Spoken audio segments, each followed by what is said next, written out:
홈플러스의 기업회생 절차 개시 신청. 이게 보통 경영상에 악재가 많을 때 뉴스에 나오는 단어인데 어떤 제도인지부터 먼저 설명해 주실까요? 그렇습니다. 우리가 흔히 이제 몸이 아프면 어디를 가나요? 병원에. 가죠. 병원을 네. 가는데 바로 이제 주변에 있는 거점 병원을 먼저 가서 네. 정말 심각하게 아프다. 그러면 종합병원으로 가는 2단계를 걸치잖아요. 네. 네. 마찬가지로 기업도 비슷합니다. 기업도 어떤 부도 직전이다라고 하면 처음에는 자율적인 이제 이 구조 협약이라고 해서 워크아웃 단계를 거치는데 이걸 건너뛰고 바로 이제 법원에다가 도움을 요청한 거예요.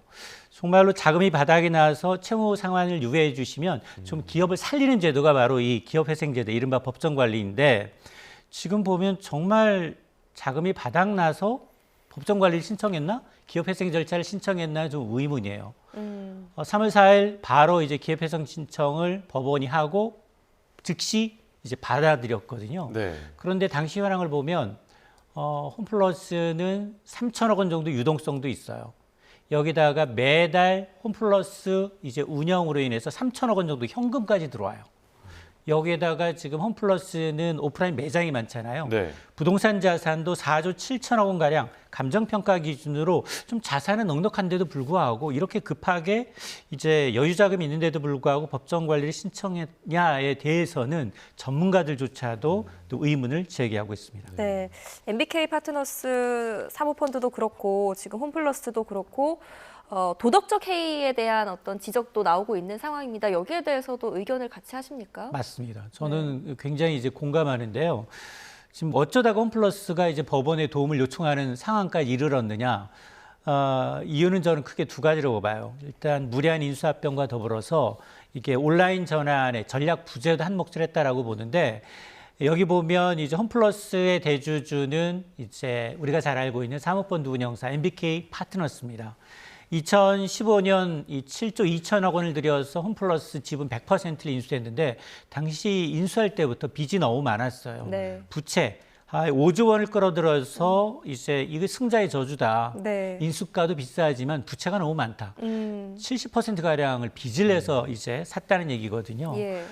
그런데 사고 난 다음도 유통 환경이 좋지 않았어요. 코로나 거치면서 우리 대부분 매장 가서 구매하는 것보다 쿠팡 천하예요. 네. 쿠팡은 이미 대형마트뿐 아니라 백화점 3사의 매출을 추월할 정도로 급속하게 우리 이제 유통 환경이 지금 온라인화되고 있는데 근데 유독 홈플러스는 온라인보다 오프라인 매장 비중이 워낙 높습니다. 그렇죠. 예. 그러다 보니까 인수하고 난 다음에 2021년부터 4년 연속 적자예요.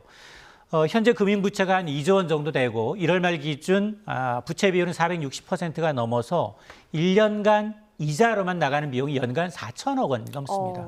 자, 이러다 보니까 그동안은 정말로 알짜 부동산 14개가량을 매각했어요. 네. 알토란과 같은 걸 매각해서 4조 1천억 원가량 그걸 갖고서 온전히 이걸 이제 영업이익이나 이걸로 차입금 갚고 이자 갚고 이런 데 써왔는데 이게 계속해서 적자 나다 보니 앞으로 밑빠진 독에 물 붓기 아니냐. 그래서 이제 홈플러스 측이 얘기하는 건 최근에 이제 신용등급까지 낮아져서 향후 단기 자금 조달에 어려움이 예상되니까 선제적으로 이제 회생 절차를 신청하게 됐다라는 얘기인데 그럼에도 불구하고 돈이 단기 여유 자금이 있음에도 불구하고 이렇게 법원에 요청한 건 이게 좀 어쩌면 이자를 좀 낮추기 위한 꼼수가 아니냐라는 얘기가 나올 수밖에 없습니다. 네. MBK 파트너스 측에서는 신용평가 등급 하락, 그러니까 강등 가능성을 몰랐다라고 했더라고요. 근데 작년 말에 홈플러스 부채 비율이 1,408%라고 하는데 이게 강등 가능성을 몰랐다는 게 말이 됩니까? 신용등급은 점진적으로 낮아졌고요. 네. 그리고 이거 신청하기 전에 이제 A에서 A3-로 이제 한 단계 낮아졌어요. 투자 적격 가운데는 좀 굉장히 낮지만 이걸 신청하고 난 다음에 이제 디폴트 등급 거의 부도에 가까운 D 등급을 받았는데 근데 이게 단계적으로 낮아졌지 이게 계속해서 이제 몰랐다라는 건 말이 좀 안 되고요. 그리고 또 하나 이제 앞서서 이제 모럴 해저드 얘기를 해주셨는데 기업회생 절차를 신청하게 되면 모든 부채가 동결돼요. 근데 그 직전까지도 개인 투자자, 기관 투자자를 대상으로 단기업 이게 담보가 없기 때문에 네. 이게 만일 투자하고 난 다음부터는 원금 매수가 굉장히 불가능합니다. 실제로 이제 이 투자한 투자사들의 경우에는 투자한 원금의 80% 정도는 못 받지 않을 거예요. 못 받을 것으로 이미 상계 처리를 하고 있어서 상당히 좀 이 도덕적 해이의 논란도 이제 커질 수밖에 없는 사안입니다. 네.